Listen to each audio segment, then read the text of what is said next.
Tonight we're in King's Lynn, and welcome to Question Time.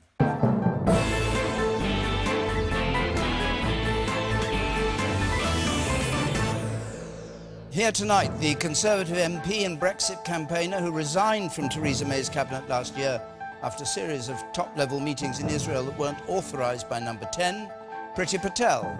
Labour's MP for Wigan, who previously served in Jeremy Corbyn's shadow cabinet, Lisa Nandy. Ian Blackford, the SNP's Westminster leader, who marched all of his MPs out of Prime Minister's questions last month.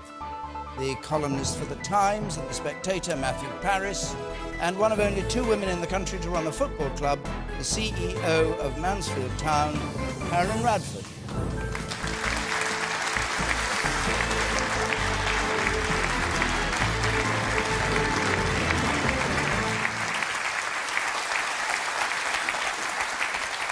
Thanks very much, and remember our hashtag BBCQT on social media if you want to use that. Our first question from Louise Benstead, please.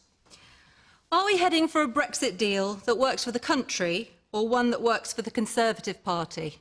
Right, one that works for the Conservative Party. Paris, Matthew. I have a great fear that we are heading for a Brexit deal that is designed to patch up disputes within the Conservative Party and is overlooking the interests of the country at large, especially the economic interests, the jobs, the industries that people rely on. Seen from a distance, it's as though there were 2 sides to a great chasm, and the Tories were all arguing about a small ditch on their side. But on the other side of the chasm is the European Union. We have to find a deal that they're prepared to do with us. We have to find a deal that business and industry are happy with. We have to find a deal that protects jobs. And Mrs May is spending far too much time protecting her back from the hardline Brexiteers, of whom Priti, I think, is one. Far too much time doing that instead of thinking of the economic interests of the British people.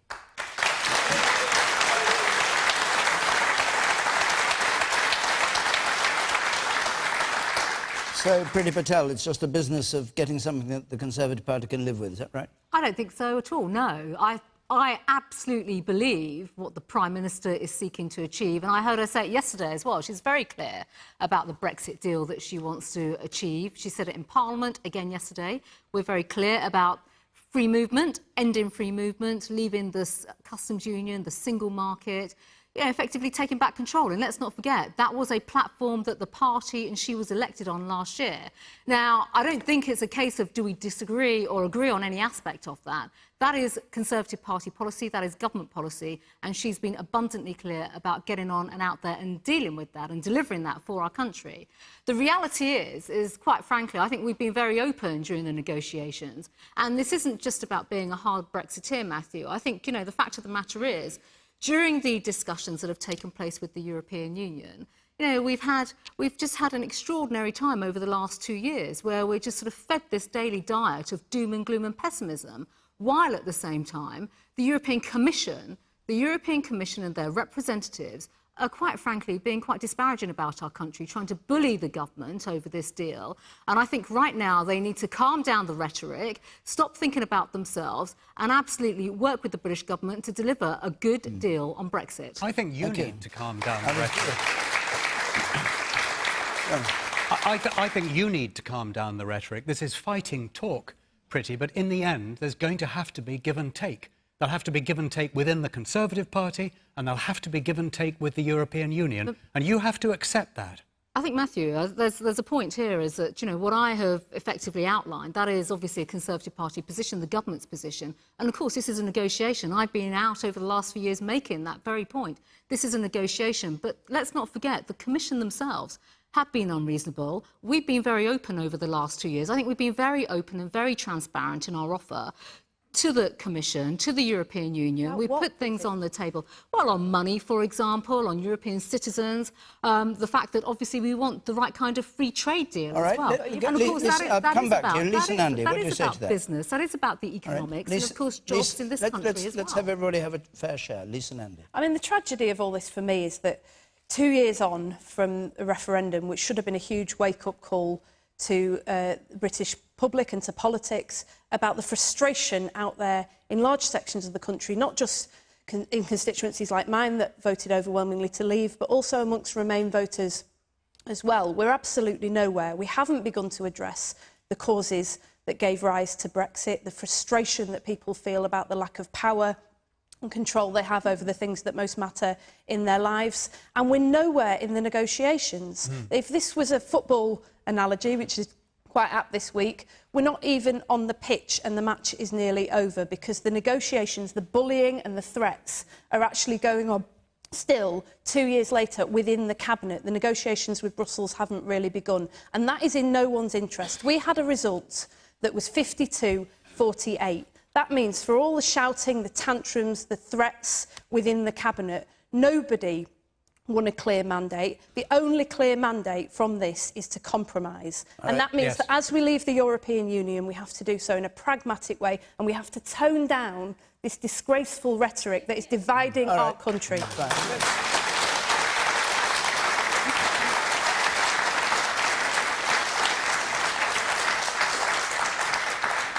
I'll go around the rest of the table in a moment. Let's just hear from one or two members of the audience. The woman in red, the second row from the back there.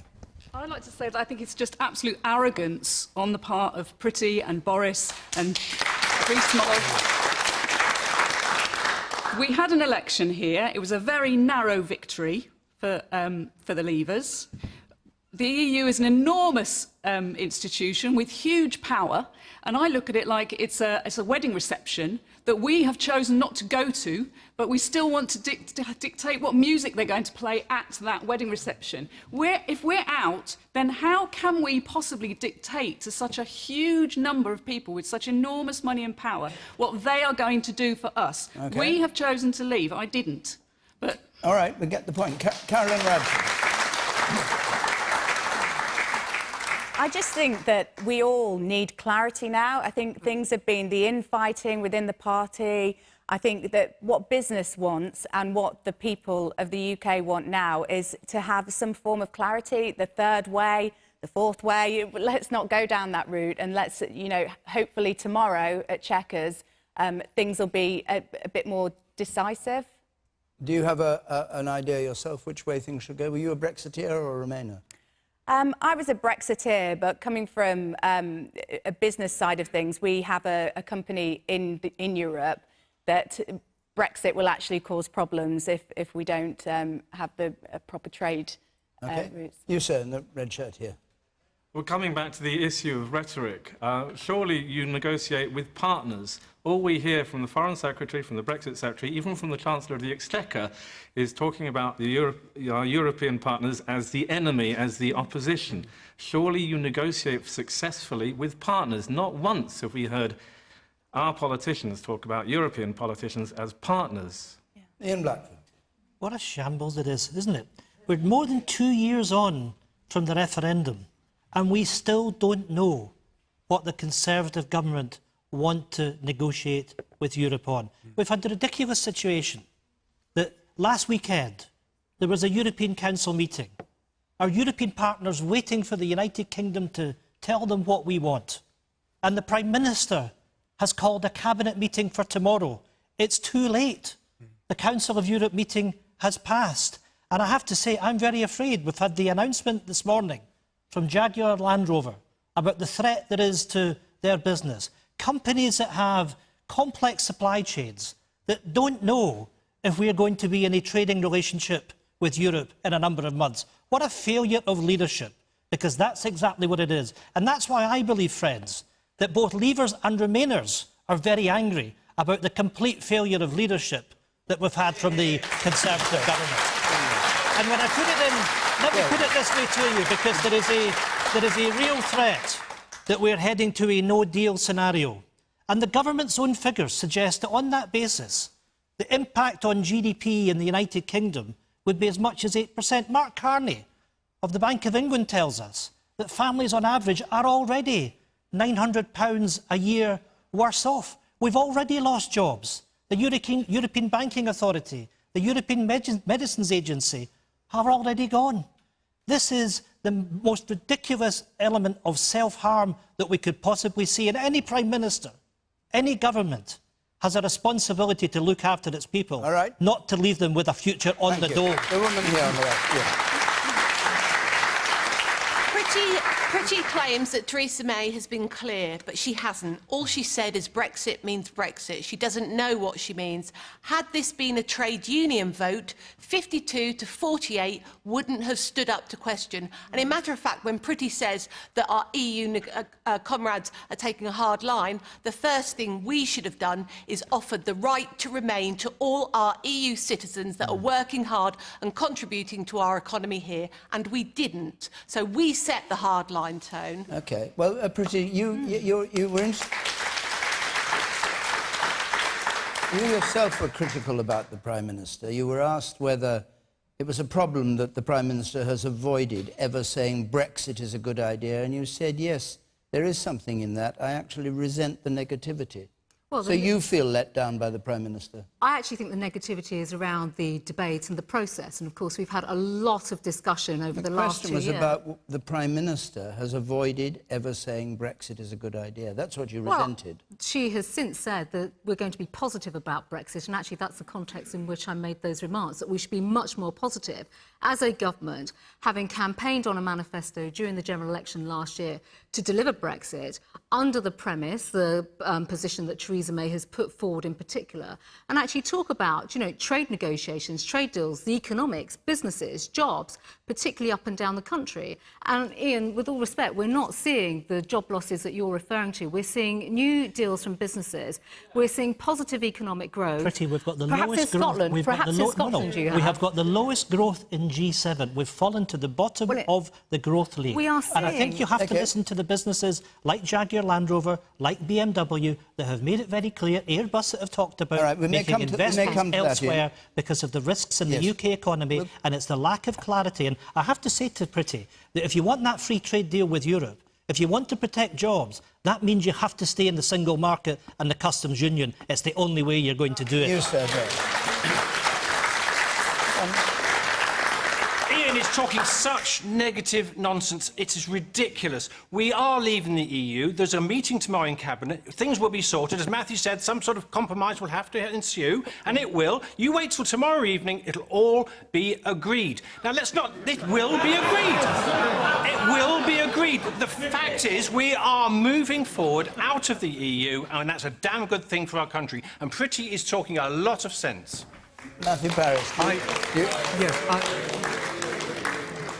I can't let Pretty get away with the impression that she is supporting the Prime Minister. She's supporting the Prime Minister in words, but in reality she is part of that hardline group within the Conservative Party that are making trouble for Theresa May, that are threatening her with resignations, threatening her with her own position as Prime Minister, threatening her in every way. And you, Pretty, are not helping Theresa May. You know you aren't. Your colleagues on the Conservative backbenches know that you aren't. You know that you're making trouble for her. Well, Matthew, I think if I can just respond to that, you know, we've been backing the Prime Minister absolutely, and just last week we got the EU withdrawal bill through Parliament. You know, that was through a negotiation with colleagues in Parliament, absolutely, and that was the right thing to do. You know, I'm not calling for the Prime Minister to go, so that's really wrong to even suggest that. And in terms of, you know, the position on Brexit in particular, those are the positions that she's put forward, and we are constantly willing her on, wanting to support her. And not only that, if I may say so, when it comes to the delivery of Brexit, her success with the delivery of Brexit will also lead to the success of our country, and that is something that we all want. So hang on a second, would you go along with Jacob Rees-Mogg, who said an EU agreement that restricted the country's ability, I'm quoting him, to make trade agreements could not be accepted. Indeed, MPs would vote against such propositions. What was described as a threat to the Prime Minister. Are you with him or not? I'm not in the camp of threatening the Prime Minister at all. I want to see an independent free trade policy. That is the right thing to do. Well, let's test. Let's test whether you're in the camp of wanting to threaten the Prime Minister. Say the result of the meeting at Chequers tomorrow is that Theresa May says that we have to accept that we must be in something like the customs union and something like the single market. Will you support her? Well, it depends on what it is, because it's not something like the customs union. No, if I may, the language and the framework that she's used is a partnership. You know, a partnership is the appropriate way of working. Now, any business deals, any negotiations are based on partnership. This is a fallacy, because what has been proposed, what we seem to see has been proposed, this so-called third way, It's what Europe has already defined as cherry picking, and Europe is not going to have it. You have to respect the traditions of the European Union. If you want to, the Prime Minister talks about wanting free trade and wanted to have frictionless trade with Europe. Well, there is a way of doing it. It is called the Single Market and Customs Union, and it's the only way you're going to do it. And there are many people in the Conservative Party that say that a no deal is better than a bad deal. Well, I can tell you, a no deal is going to be disastrous for the people of the United Kingdom. I'd like to hear from some more members of the audience. The man up there in the second row from the back, you say, in the white shirt, yes. Yeah. If you happen to look out in the car park here, you'll see virtually all the cars are German or French. So I think they need us as much as we need them. OK. And you, sir, in the very front here. Yes. I was going to say about the original question, how naive can the Conservative government be that they didn't imagine the EU were going to play hardball? Utterly ridiculous. They were just completely naive. Of course they were going to play hardball. Yeah. They didn't even think about the way out of the EU before they started the Brexit negotiations. Can I go to Louise Benstead to ask the question? What's your view of what you've heard? And then...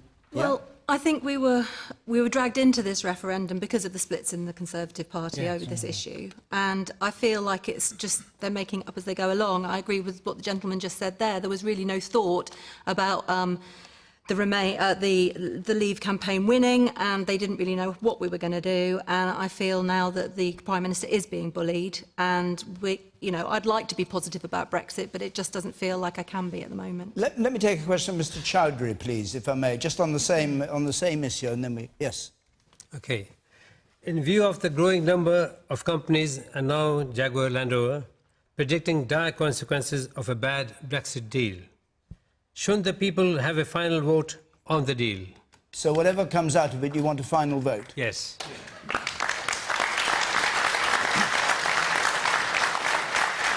Ian Blackford, do you go for that? Well, and the problem is that there doesn't seem to be great appetite amongst the other political parties for it. What I want to do is to make sure that we can stay in the single market and the customs union. I would simply say to the Prime Minister this. She may have a problem with her Brexiteers that want to threaten the livelihood of people in this country. But if the Prime Minister trusts Parliament, I believe there is a majority in the Houses of Parliament to stay in the single market and the customs union. Now, I make no apology for the fact that I'm a Scottish MP and I have to protect the interests of the people of Scotland. And we're in a slightly different position because we won the election in Scotland in 2016 on a mandate that if there were a change in circumstances, that we have the option of having an independence in Scotland's future. And my priority will be to make sure that the people of Scotland have that choice and that we can protect our future as a European nation. Those of you here that want to come and join us are more than welcome as we make sure that we have our own destiny as a European nation. So you're going to have another referendum for Scotland, are you? Is that an independence referendum instead of a referendum on this? It's about democracy. I cannot see... Yeah, but I just want to pin you down to it. Yes, I'm going to answer the question for you, David. OK. I cannot see how that can happen in the UK because there is no pressure for that from the Labour Party or the Conservative Party. So you want another referendum on Scottish? Yes, when do you want it? Well, because people in Scotland voted to remain within the EU by a decisive majority. And the responsibility that I have and the First Minister has is to protect the interests of the people of Scotland. And if we are dragged out of Europe and if we're dragged out the single market and the customs union, then we must have the right to put the future of Scotland to the people of Scotland. We have a mandate for... When would you like to do that? Well, we will take that decision once we know what the outcome is of the Brexit process. But it is right that the people of Scotland are given the option at that time. And I believe that the people of Scotland will seek to protect their future as an independent European nation. OK. Man up there in white, in the shirt there in the middle. Yeah. Ian, you refer to democracy and having a mandate, but it's quite ironic that you should suggest that is the way, because the Conservative Party won the last general election on the premise that we would leave the single market and the customs union, and so to now suggest that we would not do so is the opposite of democracy. Matthew Parris, what do you make of the argument for... How do you think the process should roll out? I think that the referendum showed that a small majority of the British people wanted the government to negotiate a deal to leave the European Union. Once that deal has been negotiated, I think we ought to be able to say, either by a referendum or in a general election, whether that deal is acceptable to us or not. So you would... So you go for either a referendum or a general election? Yes. What would you say to that? Well, I'd say no to another referendum. You know, we had the referendum. The public voted in that referendum 2 years ago. And the government are getting on and will deliver Brexit. And, you know, I have confidence in the Prime Minister when it comes to this process, and she is our Prime Minister, and it's for her to absolutely secure the right kind of Brexit, as we've just discussed. What about an election to endorse? I don't think so. Absolutely no, because we had the manifesto last year, and that is democracy. In the same way in which we see various constituencies and parts of the country that voted, you know, in Labour seats in particular, in a very heavy way to leave the European Union. And of course, there are a range of reasons as to why people voted to leave the European Union. Yes. But I think it's important, once we do leave, that we start to address a whole raft of those causes, those issues and concerns. Okay. And that is the pragmatic and responsible Caroline, thing what to about do you? for the government. What do you think? I think we need to get behind the Prime Minister now. We are where we are, and we've just got to get on with navigating the process as best as we can and all pull together as a nation. And if you get some deal... If you get some deal that's far less than what you wanted and stays much closer to the EU than you wanted, you just lump it, would you, and say, well, that's it?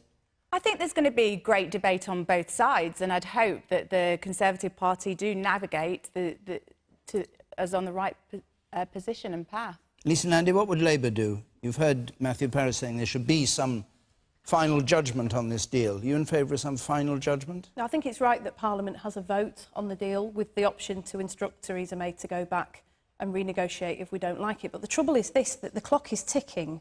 We've got about 4 months until we're supposed to have reached agreement on this.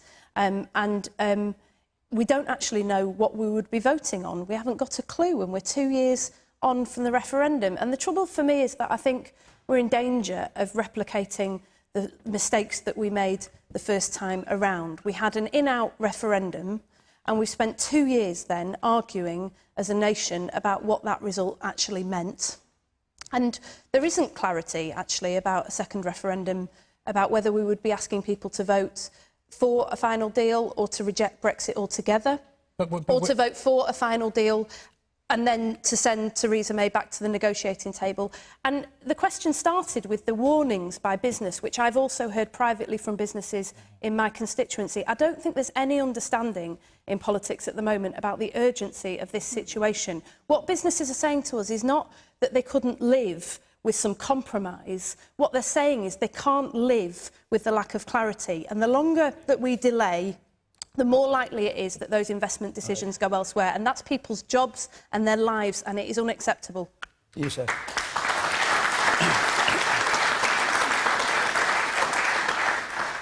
I actually just find it very scary. Ian says he does have a mandate in Scotland because he has a majority. We are fighting to get something through Parliament, regardless of who you vote for, and Theresa May will come out of Chequers and make a phone call over to Belfast to somebody she had to pay £1.5 billion to get them on board, and that's what our whole in or out depends upon. And you're at the very back, and then I think we must move on to another question. You said the very, very back there in the blue shirt. Yes. 2 points, as you're dealing with two sort of similar questions. Yeah. Firstly, the United Kingdom will not leave the European Union without a deal. The European Union won't let it. Because if we left with no deal, the disaster would affect both sides severely. So that's one point. The second point about the people's vote, if you're going to have a people's vote, a people's referendum on the deal, you cannot have a parliamentary vote at the same time because the two would conflict. You either have one or the other. I think that's what Matthew was suggesting, not both. Yes. Yeah. Yes. OK, thank you very much. Let's move on to another question. Just before we do, we're going to be at the Mick Jagger Centre in Dartford next Thursday for question time, and there on the screen are the details of how to apply. I'll give them again at the end. The Mick Jagger Centre. We can offer all kinds of excitements. Elliot Simpson, let's have your question, please. If England continue to progress at the World Cup, should the UK government now send a representative? Should government send a representative to the World Cup? Caroline Radford. I do. I love the way that football brings people together, and it's a universal language. And, you know, it might actually improve relations with the UK and Russia if we do send a representative over there.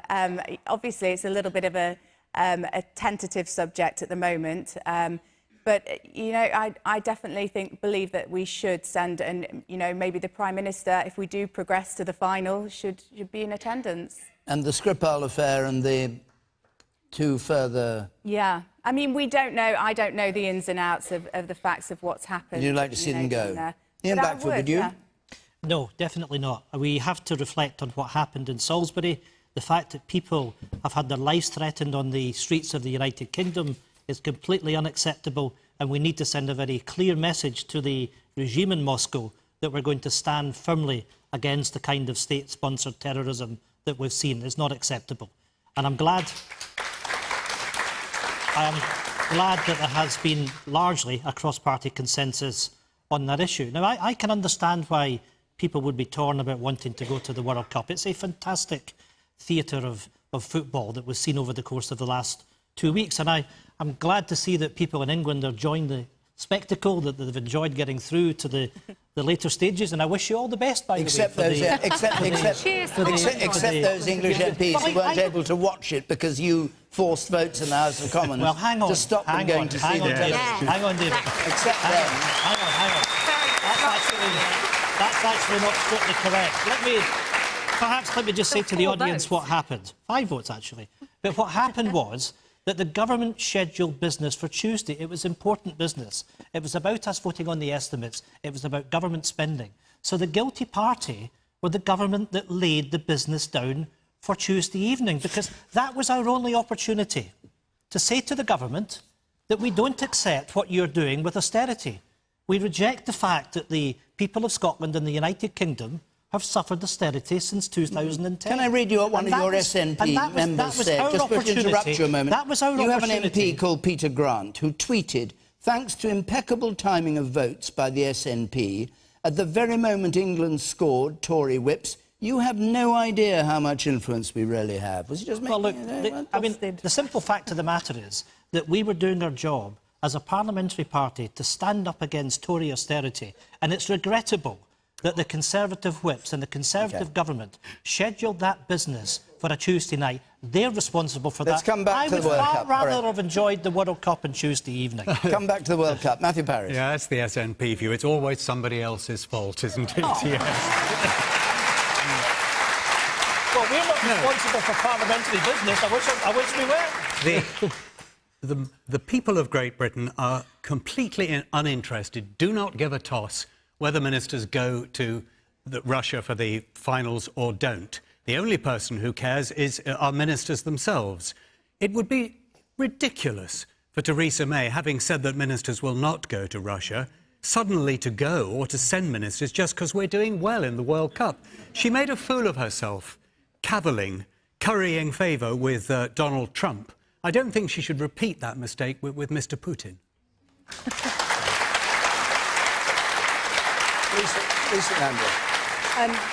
I don't think for a moment that she should be sending people to the World Cup. I have to say to you, Ian, actually, we did watch it anyway, so I don't know what your little game was, but it didn't work.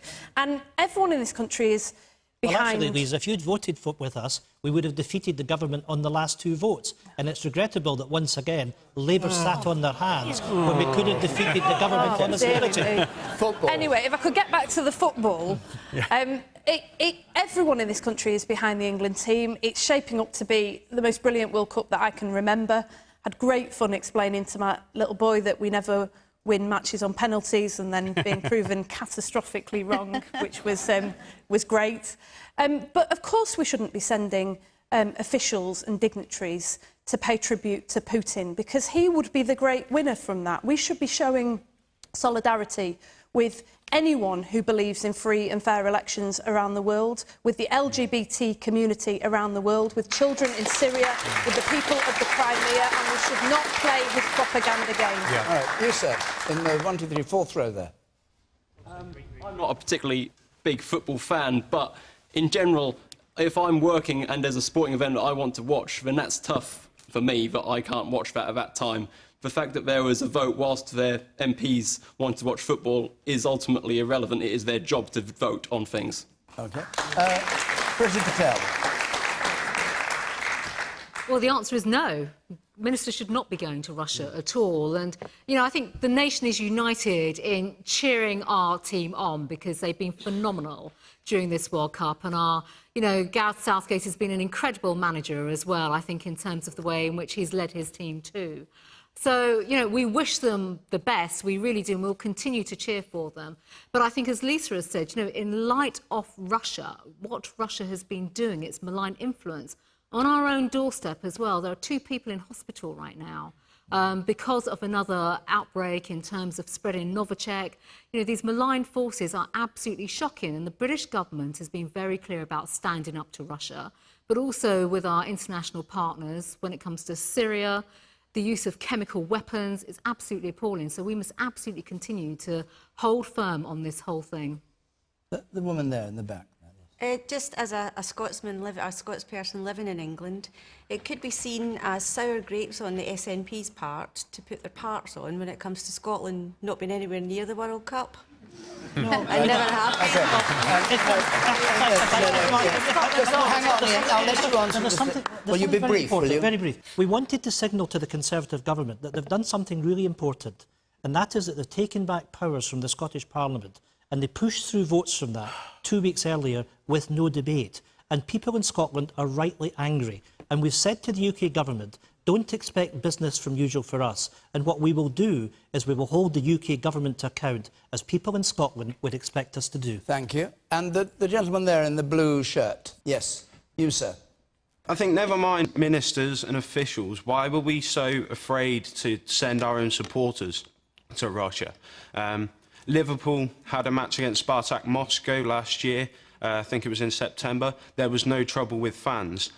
Celtic had a game in St. Petersburg early in the year. There was no trouble. Why was there smear campaigns in the press telling England fans not to go to the World Cup? OK. Ones you're talking about was before the Skripal poisoning. No? Yeah, and yes. the campaign from the media continued after the Skripal affairs. The man there, 2 in front of you, and then we'll move on. Russia's policies against gays, lesbians, their policies towards immigration and things like that. This is why we were told not to go to Russia. It's because we don't want our own people to be affected by these policies. OK. Let's go on to another question. Andrew Livesey, please. After 70 years, the NHS is now a sacred cow. Isn't it time for serious reform now? Serious? What do you mean by serious reform? We are accepting the way the NHS is at the moment, and we need to sort of get in there and to sort out the waste and all the money that's just wasted generally, and the way the whole thing is run, it's overmanaged and things like that. And you say it's a sacred cow, meaning that nobody dares really... Nobody dares sort it out. The different parties have different ideas. They don't really do it quite right. And maybe a Royal Commission may be a good idea. OK, Priti Patel. Yes, well, look, I think that's a really good suggestion. And, I'd like to see the day where we stop almost, treating the NHS as some kind of political row constantly between all the political parties. I think we are seeing change and reform in the NHS. We're seeing much more localised provision in the NHS. I'm certainly speaking from my own experience in my constituency, where we're seeing a greater focus on not people going to hospital, but local health centres. And, the service within the NHS being brought closer to patients. That is a good thing. And let's not forget, we have a range of challenges now with changing demographics. We're living for longer. Sometimes we moan about that, but actually that's a good thing, and we should celebrate that. And our needs are changing. So You're in favour of the increase in funding and increasing taxation? I think we need to absolutely ensure that we are resourcing the NHS in the right kind of way. Even if that means tax raises? If it means more money, which obviously the government has committed to, then I welcome that, and that's a good thing. In terms of general taxation, well, of course, we pay for the NHS through our taxes, and that'll always continue. So, I think, again, we have to look at reform. The NHS, we've all got amazing stories, in terms of the NHS, our own personal experiences, whether we've used A&E with our children or with relatives as well. We all have. The NHS has touched all our lives. So I think it's right and proper that, A, we fund the NHS in the right kind of way, but also that the NHS continues to move with the times. It adapts, it changes to the challenges that we see, the the challenges we face, whether it's in technology, which I think is what the government has been speaking about, but also some of the big demographic pressures that we have around the country too. I thought you were rather critical of the spending increases when they first came in, when they were first announced by the Chancellor. No, I mean, we need to pay for the NHS. I mean, that's a fact through general taxation. It shouldn't mean spending splurges. Well, sound fiscal management should be a priority. Do you mean all that? That's code the for don't put up priority. taxes, isn't it? Sound fiscal management should be the policy for any government, basically, making sure that we're not borrowing. But then how are you going to pay for it? Well, we shouldn't. We have to live within our means, Lisa, as well. You know, that's a fact. It is a fact that you don't want to fund it. I think I said I do want to fund it, and it's right that we fund the NHS in the right way. In a world in which there are fifth-rate, fourth-rate, third-rate, second-rate, first-rate health services, I think we get a second-rate health service for the cost of a third-rate health service. In other words, we get very good value from the NHS, but it isn't as good a health service as it could be. And I think we have to accept that if it's to be free at the point of use, and most of us more or less agree about that, then it can only be governed by shortages, by queues, by occasional cash crises. Something has to stop health spending continuing to spiral upwards in an age when people are getting older and medical treatment is getting more and more sophisticated and drugs more expensive. There has to be something that keeps the lid on it. And I'm afraid that at the moment what keeps the lid on it is waiting lists. It's the fact that if you go to A&E, you may have to wait 4 or 5 hours. I would go to A&E much more often than I ever have if I got immediate treatment. So if we want this free at the point of use NHS, we have to be prepared for queues, for waiting lists, and for every now and again an occasional cash crisis. And are you in favour at all of people who can afford it paying for their treatment? Oh, yes. I mean, I ought to pay £25 to go to the doctor. I can afford it. As a government policy, you'd have Yes, that. yes, absolutely. No, I would be perfectly happy to make a contribution. I've got plenty of money. A lot of people don't. The woman here. Yes. Start of going private. Hold on, wait a second, just say it again. That is the start of going private. No, never. Karen Radford. I think something's got to give. I think the NHS is absolutely stretched. I fear for doctors and nurses' mental well-being, the capacity that we're working to at the moment. And I don't think people would mind actually paying that little bit more in taxes to ensure protecting the brand NHS that we all love. You, the woman behind her, yes. And the gentleman said about reorganising the NHS. David Cameron said no more top-down reorganisation of the NHS, and then proceeded to do a costly £3 billion reorganisation of the NHS. And we are now faced with a further reorganisation with the introduction of sustainability and transformation plans. They're not going to do local people any good when they're taking funds and valuable resources out of our local hospitals. So we need to stop this, and we need to fund social care to the same degree to stop people unnecessarily staying in hospital when they can be looked after in their communities. The woman in green there. It all boils down to money, OK? We live in a country where we pay top footballers more than 100 times a nurse gets. Surely that needs looking at. How would you look at it? Basically, I don't think we should be living in a country where there is such disparity between sort of salaries. Yes, I mean, what footballers earn, I just think is ludicrous. It's painful. Take some of that money off, distribute it, OK? National Health Service sorted a little bit, maybe. Lisa Nandy. Of course, we've got to pay for the National Health Service, and we've got to be honest about how we're going to do it. It's not enough to say you're coming up with 20 billion on the back of an envelope, but you don't know how you're going to pay for it. We've been honest and said that we want the top 5% of earners to pay a bit more, and actually I think the public are very supportive of that. But it's not just that either. We've got to end the stranglehold of private companies who are bleeding money out of our National Health Service.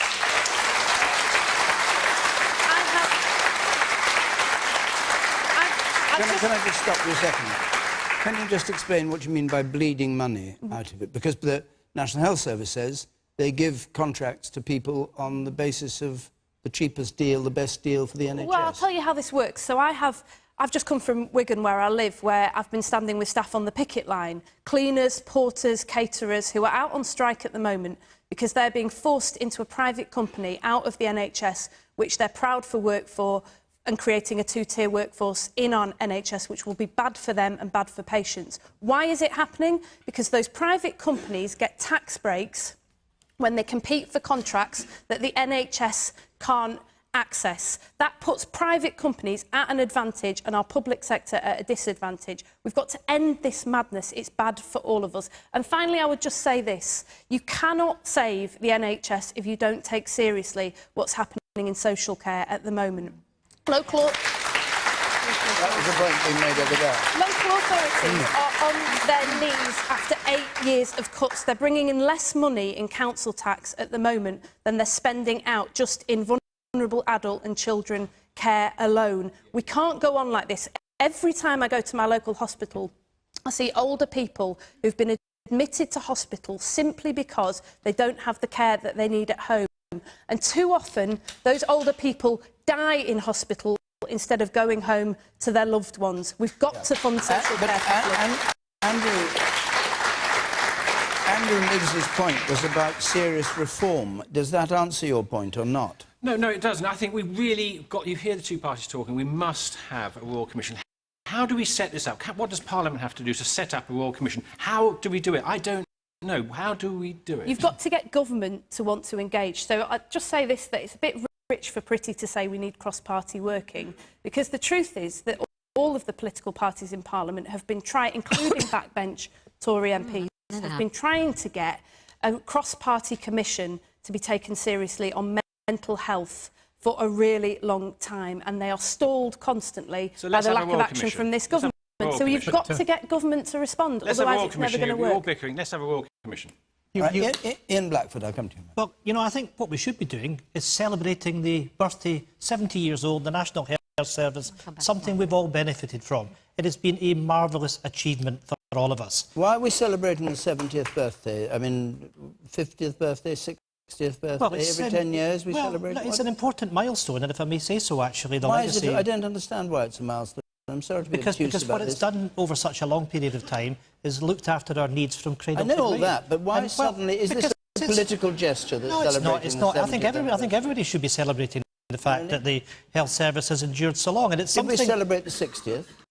Look, David, we're here today at 70 years old. It is something which is worth celebrating. Because it's at its 60th birthday, the NHS wasn't under attack from its own government. And it is now, and that's why we need to celebrate. So this celebration is an anti-government celebration. No, this is about championing the principle behind the NHS. It's there for all of us, and it's... We have a health service, certainly in Scotland, that we're proud of, and it goes back much further than 70 years, actually, because the Highlands and Islands Medical Service goes back to 1913, the first public health service in the world, something that we cherish.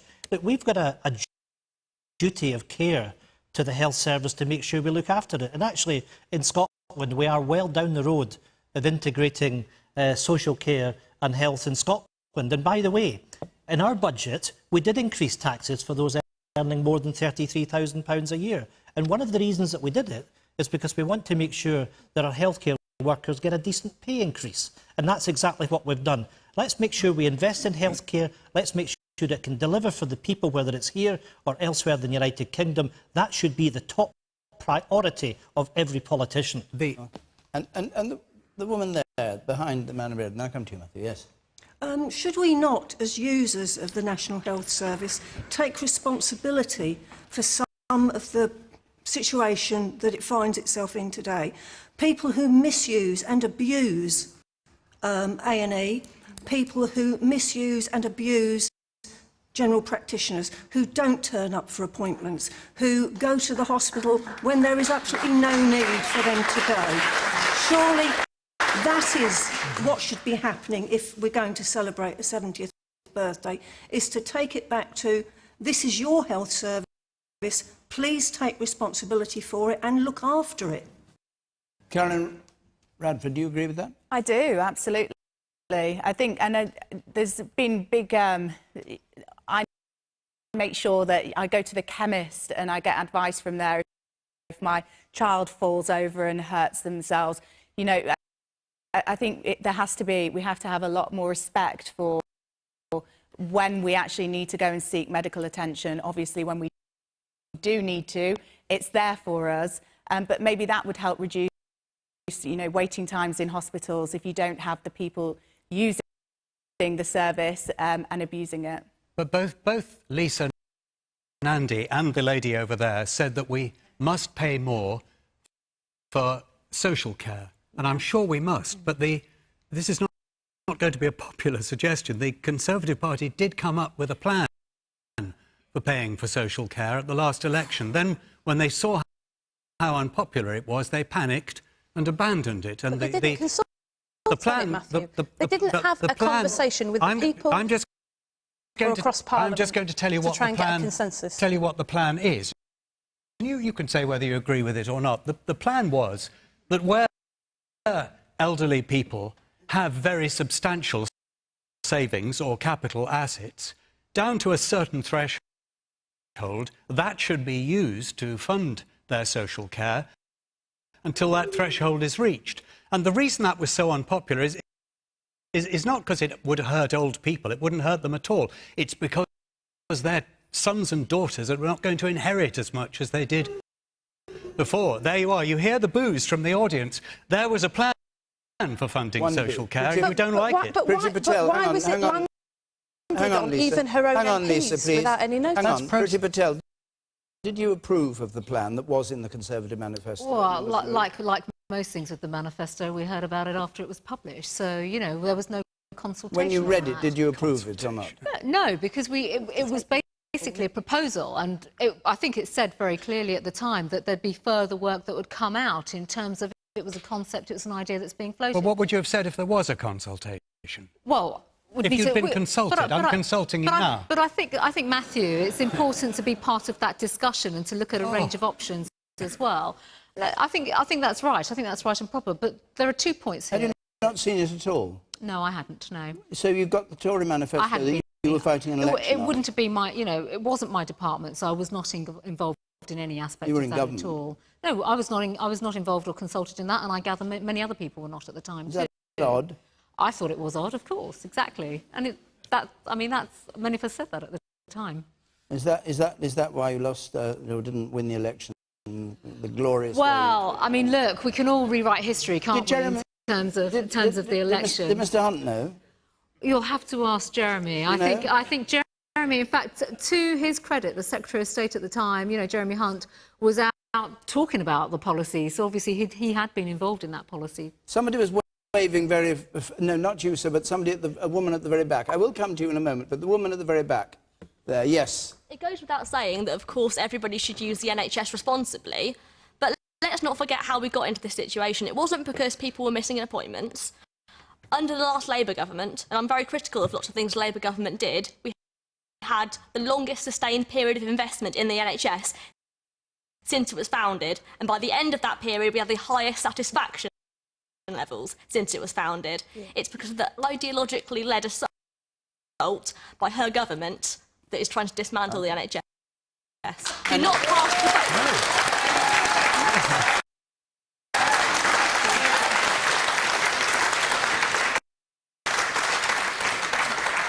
The man in the second row from the back with a blue hat on.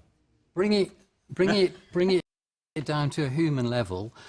I had experience of being in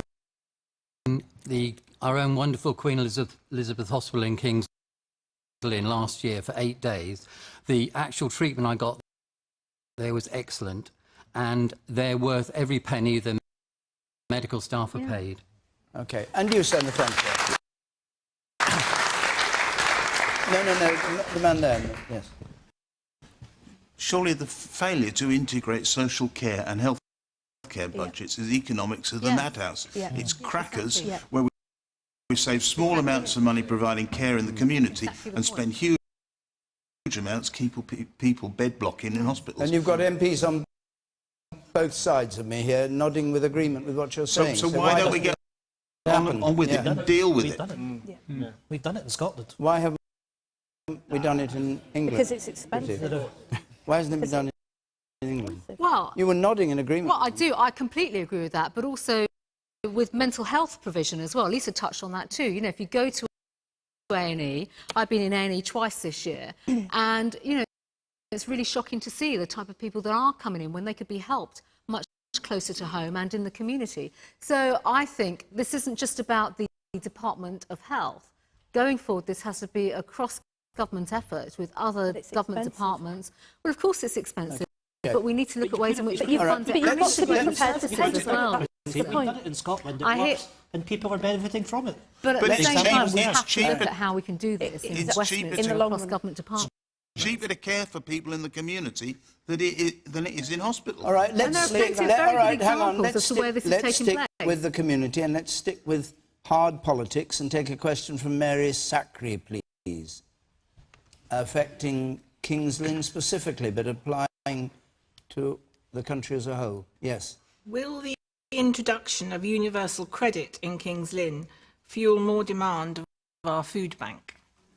There has been evidence that where universal credit is rolled out, the effect is for food bank use to go up. Matthew Barris, what do you think of the theory? The theory of universal credit is a very persuasive one. It is that you earn your way out of poverty and that nobody is better off out of work than in work. That's the theory.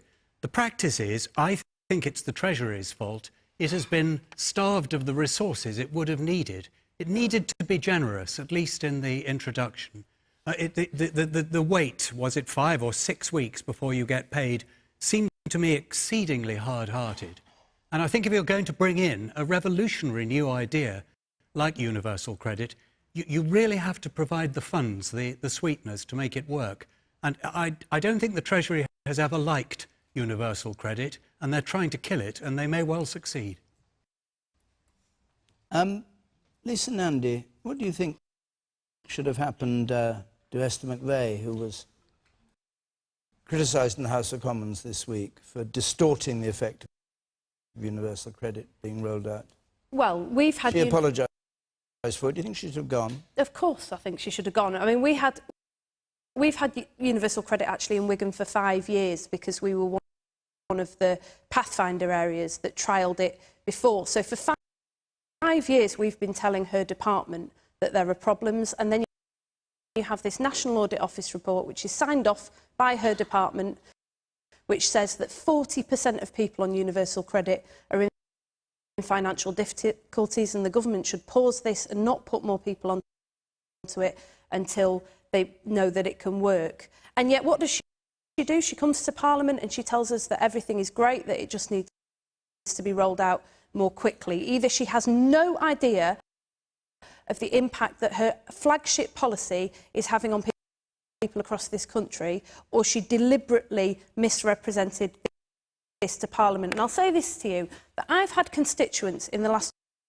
5 years who've made tiny mistakes on their forms, or who've asked to miss an appointment so that they could go to a family funeral, or who've been 3 minutes late for an appointment, and they have been sanctioned and they have lost everything.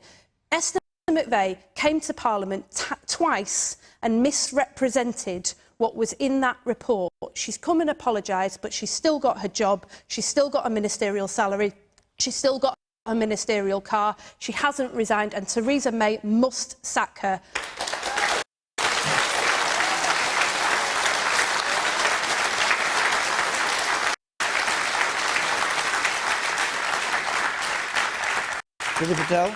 Well, I actually think when it comes to universal credit, it is now a policy that's been established in government, and it's one that needs to be supported. And with that, I think we have to look at the practical ways in which the government is rolling out universal credit. So just before you go on to that, what do you make of what Lisa's just said about sacking Esther McVey? Esther apologised to Parliament yesterday and she gave a statement in Parliament, so I don't think she should be sacked. But there's no benefit of the doubt for people who are on universal credit. If her department won't show compassion for people universal Lisa, you've credit, made why your should point. she I'm get asking. that level of You've made concession? your point. I'm letting her So, reply. sacking a minister and replacing a minister will not solve the problems immediately. And I think actually the focus now has to be on making sure that universal credit works for the people that are on universal credit, that they don't get the glitches in payment, that they are supported. And I think actually where we should look at this from the human element is that one-on-one support that should come from the job centres while people are transferring onto universal credit and giving them all the help that they need. You know, it's pretty obvious through the NAO report and through some of the past cases that have been come up as well, that it's not a perfect system. Matthew actually touched on the fact of the taper, the money that came from the Treasury.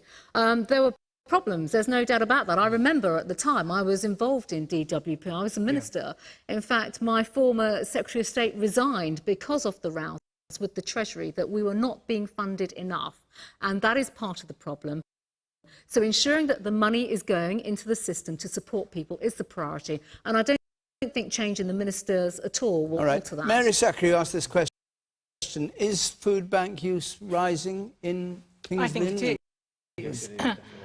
My background is family law, and for me it was incredible to see how working mums, young mums, single mums sort of flourished under working tax credits when they were introduced. And I would be so angry if those women, and most men were relevant, suffered under universal credit. If it's going to work, make it work.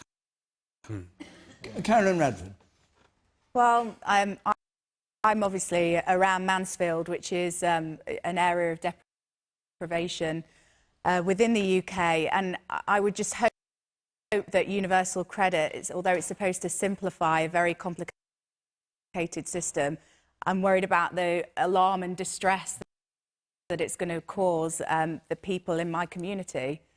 Is food bank use high in Mansfield? Yes, it is. Yeah. And the universal credit, what state is it in? Is it being rolled out there? I believe so, yeah. Ian? You know, Pretty, I have to say to you with respect, you say that universal credit needs to be supported. It's not universal credit that needs to be supported, it's those that are in receipt of universal credit need to be supported. And the reality is, because the Trussell Trust have told us that in areas where universal credit has been rolled out over a 12-month period, that food bank use has increased by 52%. That's what's happened as a result of universal credit. And I can tell you in my constituency, it's been rolled out. I have people coming to my surgeries every week, and it's disastrous to sit and listen to the stories. And often you're talking about very vulnerable people. You're talking about people with mental health issues. You're talking about people with anxiety. And they've been put into a situation that they're facing eviction because of the situation that this Tory government has put them in. It's cruel, it's inhumane, the Minister has misled Parliament, she should go, the policy should go. I would like to make a point on that. Up there, the person, yes, the woman in the second row from the back. We're coming to the end, so be brief if you would. Yeah, I think the point of a trial and a rollout is to look at what works and what doesn't work, and it seems to me that we are just ignoring what doesn't work and we're just trying to push for it to work. We need to, for it to work, we've got to look at both sides and act on them. And you, sir, in the second row there. If I'm going into work and I lie to my business, I'm going to get sacked.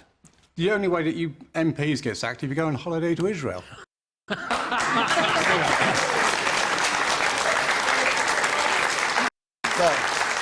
On that sharp point, I think we've nearly... I'll just take one more point from the woman in pink. Very brief, if you would. I think it's absolutely disgusting in this day and age that there are food banks at all. We should be looking after each other as decent human beings should. If it takes less money for certain people to make it better for other people, that's what should be happening. We should be looking after each other. Thank you very much.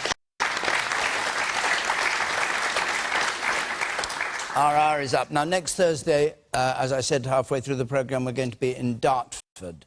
And you can call 0330 123 9988 if you'd like to be in either audience, or go to the Question Time website, follow the instructions there. If you want to have your say on tonight's topics As ever, you can join Adrian Charles on Question Time Extra Time, which is on 5 Live now, and if you want to watch it, press the red button. You can see it on the television. My thanks to this panel, to all of you who came to King's Lynn tonight to take part. Until next Thursday, good night.